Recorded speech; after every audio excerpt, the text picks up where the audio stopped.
Secret billionaire episode 22। दादाजी ने अभिमान को घर से बेइज्जत करके निकाल दिया है। अपने ही दादाजी से ऐसा बिहेवियर की उम्मीद अभिमान ने बिल्कुल नहीं की थी। सिंघानिया मेंशन से निकलकर अपनी आंखों में आंसू लिए अभिमान छुपता छुपाता वहां से चला गया। अभिमान सोचने लगा कि शायद अभिमन्यु ने ही दादाजी के साथ कुछ न कुछ किया है, तभी तो वो उसे पहचानने से इनकार कर रहे थे। प्रकाश अभी तक अभिमान की चुंगल से बाहर है। अभिमान प्रकाश को ढूंढने के लिए उसके ठिकाने पर गया और अभिमान के लिए प्रकाश को ढूंढना अब और भी ज्यादा जरूरी हो गया है। अभिमान उसी चोर बाजार में गया जहां पर एंडी ने प्रकाश को वो शैली के दादाजी की महंगी घड़ी बेची थी।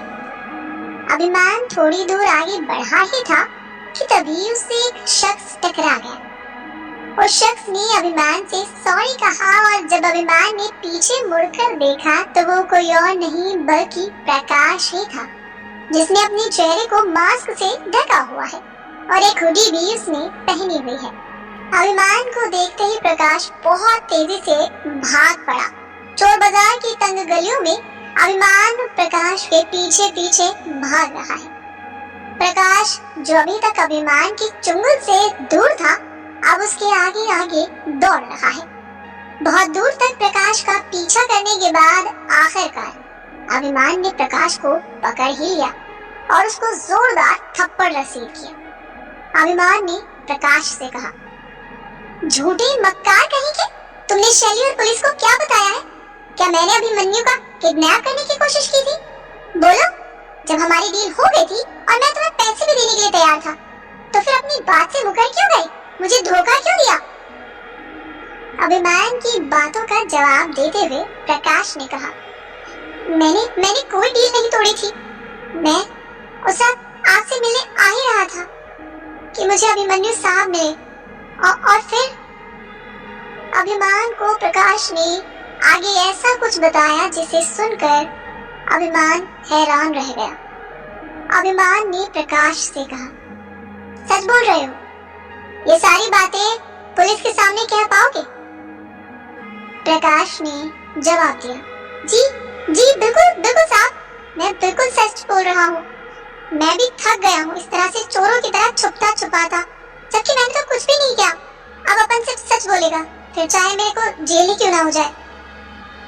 प्रकाश की बातें सुनकर अभिमान को अभिमन्यु का सारा खेल भी समझ आ गया, लेकिन वो अब भी दादाजी के बिहेवियर को समझ नहीं पा रहा। अभिमान ने प्रकाश से कहा, ठीक है, तो चलो मेरे साथ।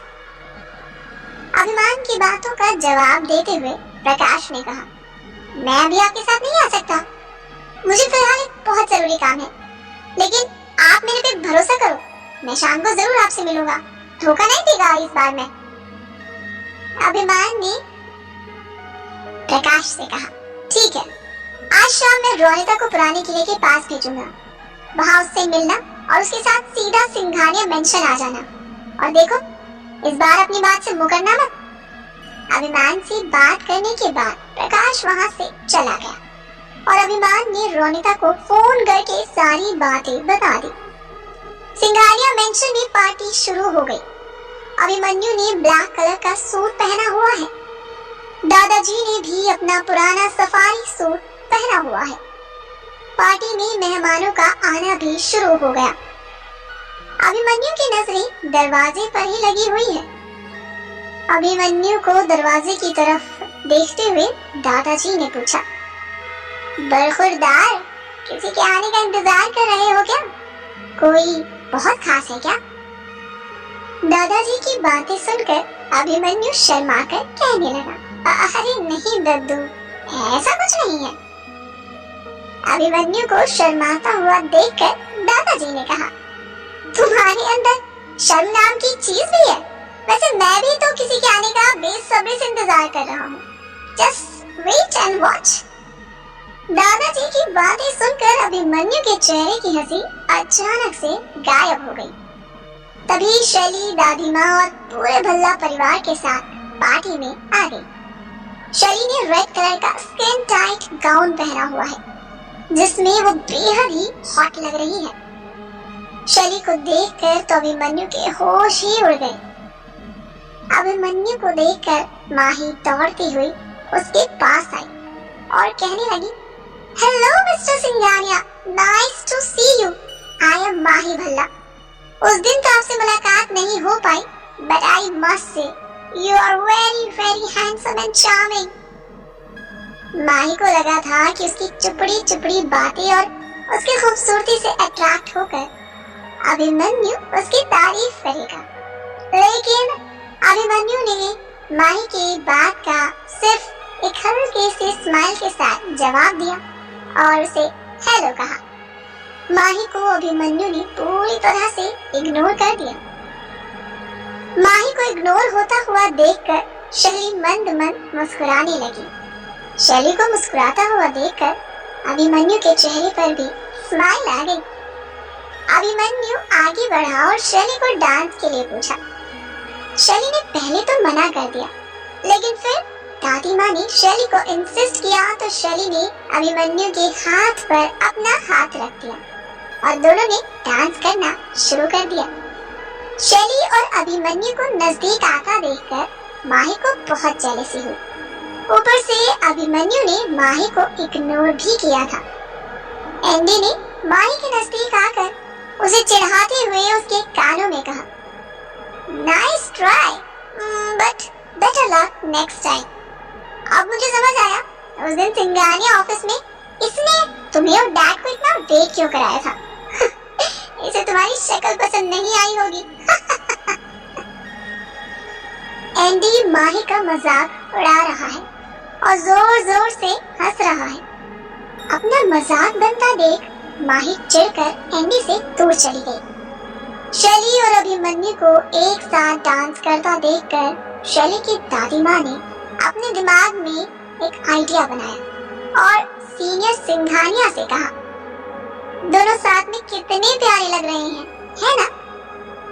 शैली की दादी माँ की बातें सुनकर सीनियर सिंघानिया ने कहा, जी बिल्कुल, मेरे पोते और आपकी पोती की जोड़ी तो स्वर्ग से बनकर आई है।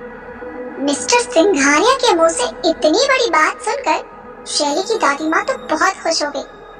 सीनियर सिंघानिया ने दादी माँ से एक्सक्यूज किया और बाकी गेस्ट को अटेंड करने लगी। तभी दादी माँ शैली के पेरेंट्स के पास गई और उनसे कहा, तुम्हें मालूम है सीनियर सिंघानिया ने इनडायरेक्टली अपने पोते अभिमन्यु के लिए हमारी शैली का हाथ मांगा है। अब बस ये उस निकम्मे अभिमान से डाइवोर्स ले ले, फिर तो हम इसकी शादी अभिमन्यु से करा देंगे। सोचो, भल्ला फैमिली का नाम जब सिंघानिया फैमिली से जुड़ेगा तो हमारे बिजनेस को कितना फायदा होगा। सुनो ओम प्रकाश, तुम शैली को साफ तौर से कह दो जल्द से जल्द अभिमान से डाइवोर्स ले और अभिमन्यु से थोड़ा और नजदीकी बढ़ाए। शैली के पेरेंट्स ये खबर सुनकर बहुत खुश हो गए। वहीं राजीव और माही की मदर ये सुनकर जलने लगे।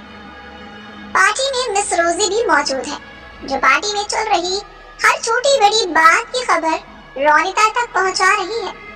मिस रोजी ने भी शैली की दादी माँ की बातें सुन ली थी और उसने वो सारी बात भी रोनिता को बता दी। दिन ढल चुका था, रात के 10 बज रहे थे।